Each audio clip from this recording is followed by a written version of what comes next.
So I want to talk about moving to a new town as well. For those of you that are out there that are getting ready to do that, we've had many people share their experiences and their plans for moving in our comments and our community and our posts. And I just want to say, I love it. I love to travel. I'm a learner. So the prospect or the thought of moving somewhere new, because there's so much growth that can come from that. You talk about uprooting your life and planting somewhere else. Like you said, it can be very stressful, but the opportunities that are there are super exciting for me. Oh so my gosh. If you're out there and you're listening, kudos to you. You're very brave for doing it, and Thank we you. love it. You too, Dr. Brooke. And I want to just say that there's probably some things going along with moving to a new town to be aware of, right? Some things like you're going to need to make new connections, and social network building is going to be important. And so make sure you start that early. You want to get settled somewhere, but the sooner you do that, the more settled you're going to feel in your home. What else would you say would be some thoughts and things, ways to be proactive? Yeah, I think just little things like getting yourself set up. Like here in our town of in Massachusetts, they're very like, this is just a silly thing, but knowing it ahead of time and knowing what to prepare for. Like we have our transfer stations, and that was weird, that just came on. We have our transfer stations, and I was talking to you about our recycling, knowing what you can and can't take and how you have to have things sorted and separated. That we had no sense of. You might need building permits for certain things if you're building. You might need, like, for example, we wanted to put a fence in. We had to know what the town allowed for that. Like all of those things I would look into and research. That was helpful. I think it's helpful to know just little things like restaurants in the area, places that you might want to go. Like it's fun to research that and know that maybe a little bit beforehand. I think those would be big things for me.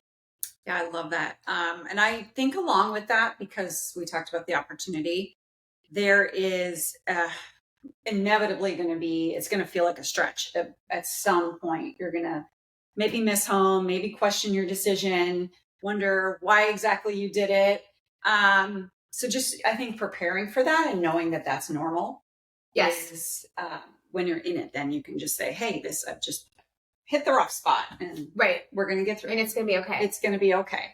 And the key, I think, to that is building your social network and making new connections and getting roots established in that way. Having, like you said, your favorite coffee shop, your favorite restaurants. Absolutely. I think that's key to making you feel at home. And also, I think there's something to be said for, if you're purchasing a home, maybe you're renting, whatever it is, whatever space that you find or where you land, making sure it's something that feels like home to you, that speaks to you, that's like comfortable environment for you to be in. And then the way that you decorate that space and what you bring to it is going to help it feel more like home and less uncomfortable. Now, for me, we just had this conversation this morning. It's interesting because we did a podcast and you share all the time about pushing yourself out of your comfort zone and trying something new. And I told you that I feel like I'm dabbling in this at the new house because I'm sort of pushing myself out of my comfort area when it comes to like decorating and what I'm doing with the house. But it's really fun.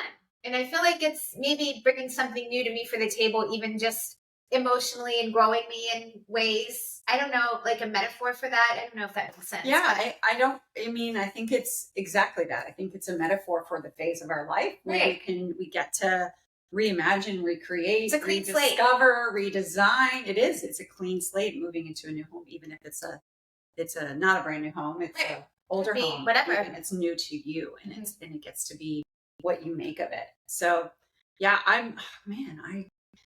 we've lived in my hometown for 20 years going on this year.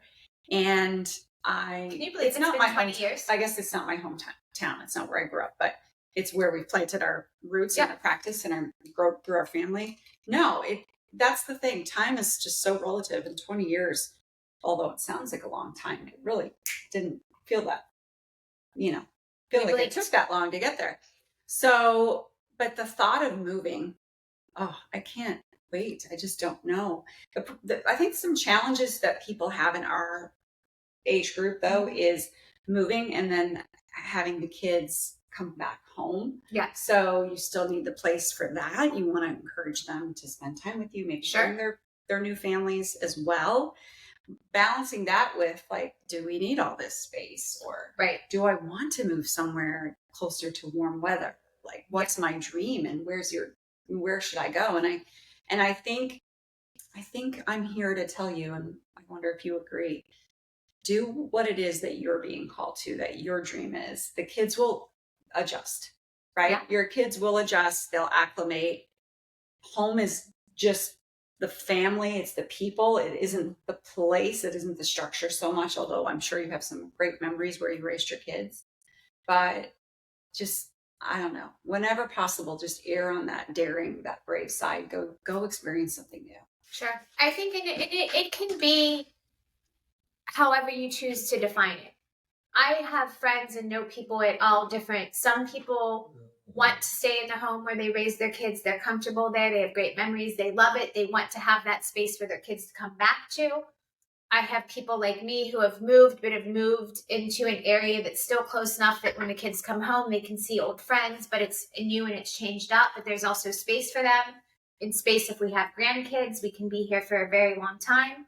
And then I have people that were like, the kids will figure it out. We're jumping ship and getting a condo in Florida. And that is all okay. Yeah. My husband was telling me that in his company, like there was some younger people that work there, and the girl was saying, it was like, I think it was beginning of February. This last year. And she was like, yeah, I'm taking the day off and we're having a long weekend because we're celebrating Christmas. And he was like, what? You're celebrating Christmas? She goes, yeah, our family, we're having our Christmas. And he's like, you do know that it's February.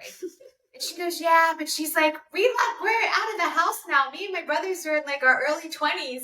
And my parents were just like, sorry, we're going to Europe for 6 months. So we'll have to celebrate Christmas when we get back. So we all put Christmas on hold so we can celebrate with them. And I was like, good for you, parents. That.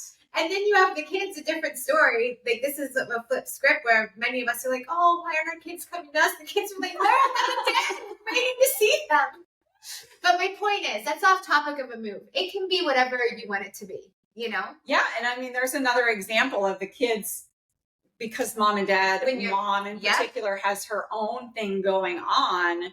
Her kids are attracted to that and want to spend time with you because you're your own person and have your own needs and desires, and you know, outside of them, and you're growing and changing, and you're cultivating, you know, this cool new life. I see it so much. It's like almost like when you were dating and you need to play a little hard to get to get a little more interest. It's so true. It's so silly to say that, but in a way, it kind of is. No, I've thought that. I've just never verbalized it. Yeah. So no, let's do it in this great mind. You have to just be like, I've got my own gig. I don't necessarily need you. That's a post. That's happening. Play hard to get.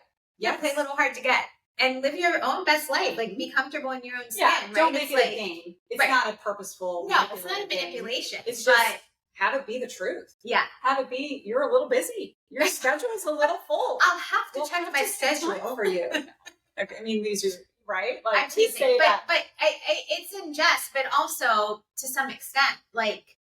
Yes, so there's a happy medium. My mom's widowed, but before, when they were married, my dad was alive. This was so very true. I would want them to come visit me, and they're like, well, we're doing this.